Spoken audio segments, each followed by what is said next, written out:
Hello and welcome back to Rooting Around. It's been a little while since I've done a video and this is the first one back. The reason I took a bit of time away is because I was studying for my first exam, which was the CompTIA Network Plus. I took the exam last month and was able to pass it, and I just thought I'd share some tips and my experience of the process studying and then taking the exam to then pass the exam. So in terms of my study time, I allocated about a month to maybe 6 weeks that was solid revising. So that would be 1 to 2 hours each evening. So I'd get home from work and I'd follow a study plan which I'd written out, just covering all of the basic exam objectives, which leads me on to my first point. The best place to start when looking at one of the CompTIA exams is to go to their website and to have a look at the exam objectives for the exam that you would like to sit. So I basically printed this PDF off and started with concept 1, objective 1.1, and went through each of these objectives at a time. I did these alongside the Professor Messer videos that are on YouTube. So he's got this playlist, which is for the Network Plus, it starts with this one here. And the best thing about this playlist is that it follows the exam objectives in the same order. So all I did was basically watch these videos whilst making some notes on the PDF that I'd printed out. And that was my main study mechanism for sort of going through each of the bits of material. The next thing that the PDF is really good for is pages like this, where it shows you port numbers. This is obviously something that you need to memorize. And seeing it on a page like this in front of you is really helpful to just correlate a certain protocol with a port number. If I go to the end of the PDF, you'll also see at the very end, they have an acronyms page. And this really helps. Basically, in alphabetical order, you just go through the different acronyms. And what I found was that there were acronyms I didn't know, so I would pull those out and then study those individually, and that just helped solidify my understanding of all the different acronyms that come up in the exam. So once I'd finished going through the exam objectives and the Professor Messer videos, I would say I was probably 70% comfortable with the material. I think doing that video course alone is not enough to be able to pass. I think you need to supplement it with some other practice and some other test questions. So one of the things that I went to look at was Cisco's Packet Tracer. Now, this is excellent. It's a free bit of software. In the past, you would have had to have set up a lab with a desktop, a switch, and basically buy physical hardware to be able to learn this command line interface. Now you don't need to do that. You can just download Packet Tracer, and it basically, once you've got it downloaded, it will open as an application like this. And I can pick out a switch here. If I just place that in the environment, if I double click on this, it will then give me like a hardware version of the switch. And having worked on these switches in real life, this is exactly what they're like. So you'll be able to see here, I'm using Packet Tracer to emulate the command line interface for a switch. And this is great because it means that you don't need to physically get the hardware or pay for it. You just use Packet Tracer, you download it, and then you can load up command line interfaces of switches and practice commands. So the best part about this, and this goes for the performance-based questions in the exam as well.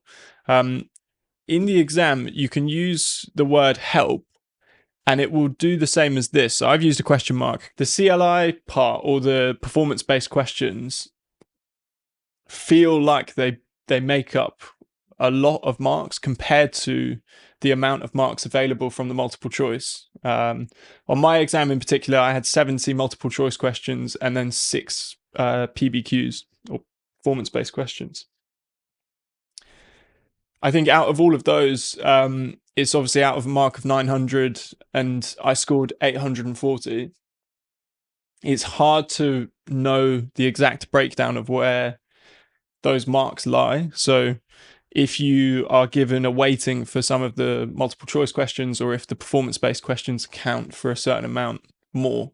I think the last bit is just to hammer practice questions. And there's an app, which I'll link in the description below, which really helps solidify those multiple choice questions. It's hard to revise for the practice-based questions, and I think that's where your hands-on experience kind of comes into play. So if you can play with Packet Tracer and virtual machines as much as possible, I mean, these are all free tools. The Professor Messer videos were free. The CompTIA PDF was free. This virtual machine, the Windows virtual machine, that's free, and so is Packet Tracer. And without actually investing money in trying to train for this certificate, it is possible to be able to pass it within a certain amount of time. One of the recommendations I saw for the exam was to skip your performance-based questions and come back to them at the end. So in my exam, it took me 30 minutes to finish my 70 multiple choice questions, and then it took me the remaining hour to finish the 6 PBQ questions. The reason it took me so long is just because I decided to spend as much time as possible making sure my answers were correct and that I was meeting the objective from the question. It's hard to revise for these. As I said before, you can use Packet Tracer, you can use a virtual machine to kind of understand your command line interface.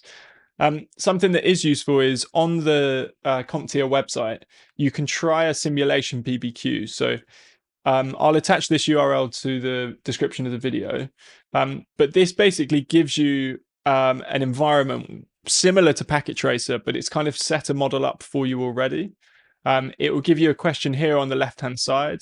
And then when you click on these machines, it will then open a window that mimics the command line interface of that device. So this one is a Windows machine. Down here we have a router, so this would be similar to, say, a Cisco router or a different manufacturer's router. Something that's, again, really helpful is using that help word. Now, I've put in help, and it's giving me 3 commands here that are needed for this exam question. I mean, surely is sort of giving you the answer. You obviously still need to know what these do and how to use them, but it helps narrow down. Instead of like 30 different possible commands, you've got 3.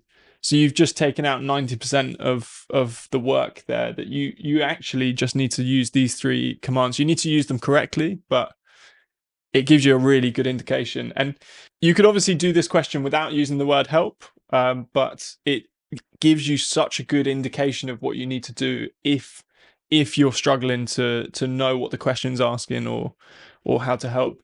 The other thing that's worth mentioning about these PBQs is that you can score points even if you don't achieve the right answer. It's like doing a maths equation for an exam. You can get points for your workings out even if your final answer is incorrect. So the best thing you can do with these is just attempt them. Use that help and use commands that it gives you, and you're surely going to pick up at least some points if you're not sure what exactly you need to do. Thanks for joining me on this one. If anybody's got any more questions about what it was like doing the Network Plus, or if you've got your exam coming up and you'd like some extra advice about what you could study for, please just add down in the comment section below, and I'll get back to you. But please join me for the next one. Thanks.